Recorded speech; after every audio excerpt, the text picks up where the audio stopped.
12 anak kesayangan Shin Tae-yong di timnas Indonesia yang paling sering dimainkan. Shin Tae-yong akan menemani timnas Indonesia bertanding pada FIFA Matchday pada 24 dan 27 September tahun 2022. Dari para pemain yang dipanggil, menarik untuk disimak beberapa anak emas yang ada di skuad Merah Putih. Laga melawan Kurakau akan menjadi pertandingan ke-22 dan 23 Shin Tae-yong sebagai pelatih untuk timnas Indonesia. Shin Tae-yong menunjukkan progres yang cukup bagus bersama skuad Garuda. Dia baru saja membawa timnas U20 lolos ke Piala Asia U20 tahun 2023. Sebelumnya, pria 51 tahun ini juga mencatat prestasi yang sama bersama tim senior. Sejauh ini, Shin Tae-yong telah memainkan 21 laga bersama timnas Indonesia. Ex-pelatih timnas Korea Selatan tersebut melewati 21 laga itu dengan hasil yang cukup bagus, 11 menang, 5 imbang, dan 5 kali kalah. Pada level senior, Shin Tae-yong telah memanggil 54 pemain berbeda. Namun, ada beberapa pemain spesial yang mendapat kesempatan bermain lebih banyak daripada pemain lain. Lantas, siapa pemain yang paling sering membela timnas Indonesia di era Shin Tae-yong?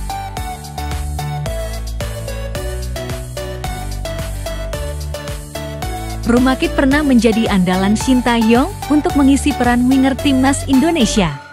Rumakit mencetak 3 gol untuk Indonesia, salah satunya adalah pada laga debut melawan Chinese Taipei. Hanya saja sejak kasus pemanggilan ke SEA Games tahun 2021, Shin Tae-yong tidak pernah memanggil Rumakit lagi. Saat ini, Rumakit bermain untuk Persipura di Liga 2. Rido sudah bekerja sama dengan Shin Tae-yong sejak timnas Indonesia U19 dan Rido sempat keluar masuk skuad timnas Indonesia. Namun belakangan dia jadi pilihan utama di lini belakang. Rido adalah pemain yang fleksibel. Dia bisa bermain dalam formasi 3 dan 4 back. Rido telah memainkan 12 laga bersama timnas pada level senior. Dia juga jadi andalan untuk timnas U23. Dewangga adalah pemain yang spesial dan dia bisa memainkan banyak peran dengan sama baiknya. Bersama Shin Tae-yong, Dewangga pernah dimainkan sebagai bek tengah, gelandang, dan bek kiri. Dewangga sudah memainkan 14 laga untuk timnas Indonesia bersama Shin Tae-yong. Hanya saja, nama Dewangga tidak masuk dalam daftar panggil untuk duel skuad Garuda melawan Kurakau. Shin Tae-yong punya banyak pilihan di bawah Mistar. Kualitas kiper timnas Indonesia cukup merata. Akan tetapi sejak Piala AFF tahun 2020 lalu, Nadeo Argawinata selalu menjadi pilihan utama pelatih asal Korea Selatan. Momen terbaik Nadeo terjadi saat skuad Garuda bermain di kualifikasi Piala Asia tahun 2023 lalu. Pada duel melawan Kuwait dan Yordania, Nadeo tampil sangat bagus dan mendapat banyak pujian atas aksinya.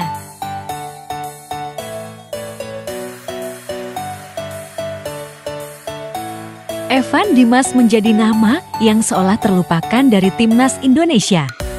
Dia tidak lagi menjadi pilihan utama sejak Piala AFF tahun 2020. Jadi, cukup mengejutkan melihat nama Evan Dimas masuk daftar. Evan Dimas belakangan memang jarang dipanggil Shin Tae-yong ke timnas Indonesia.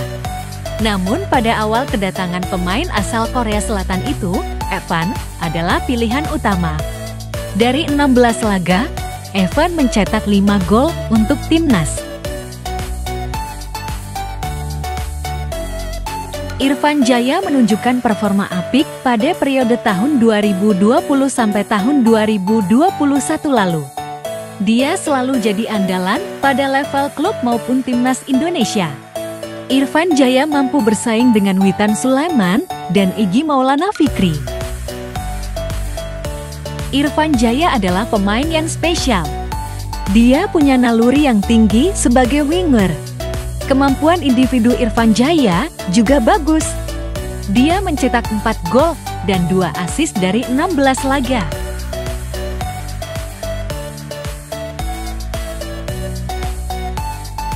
Shin Tae-yong lebih sering memanggil pemain muda ke timnas Indonesia.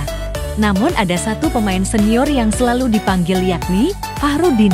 Dia adalah pemain yang spesial bagi pelatih 51 tahun itu.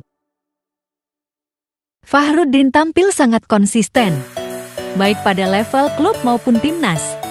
Selain aspek teknis, Fahrudin juga penting bagi timnas Indonesia sebagai pemimpin. Fahrudin dipercaya menjadi kapten.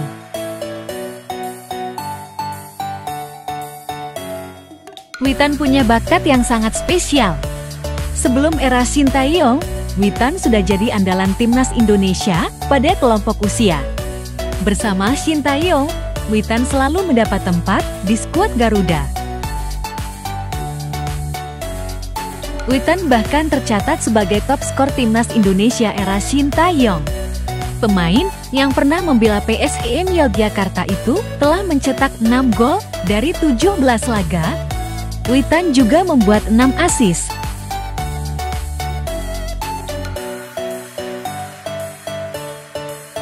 Nama Ricky Kambuaya meledak ketika membela Persebaya Surabaya pada tahun 2020 hingga tahun 2022. Performa apik pada level klub membuatnya terus dipanggil Shin Tae-yong ke timnas Indonesia. Dia telah memainkan 17 laga bersama skuad Garuda. Kambuaya punya kemampuan yang lengkap sebagai gelandang. Dia punya dribble yang bagus. Kemampuan mencetak gol Kambuaya juga cukup spesial. Kambuaya telah mencetak 5 gol untuk timnas Indonesia.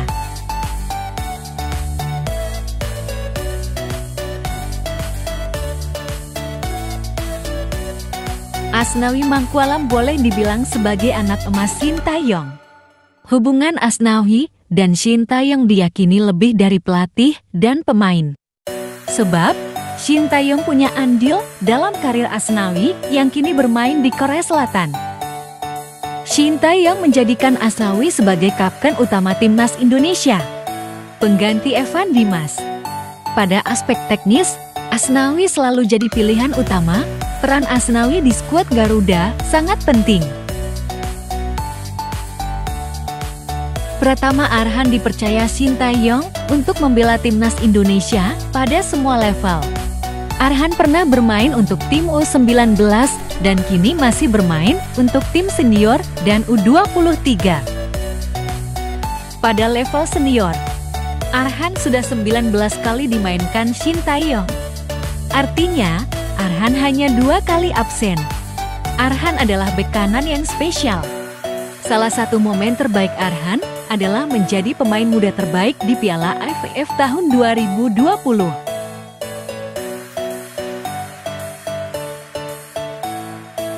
Sama seperti Asnawi dan Arhan, Irianto juga selalu menjadi andalan Shin Tae-yong. Rahmat Irianto hanya 2 kali absen dari 21 laga yang dijalani Shin Tae-yong bersama timnas Indonesia. Salah satu aspek yang membuat Shin Tae-yong menyukai Irianto adalah kemampuan memainkan banyak posisi. Ex pemain Persebaya itu bisa bermain sebagai bek tengah, gelandang, dan bek kanan. Selain pada level senior, Shin Tae-yong juga membawa Irianto ke timnas U23.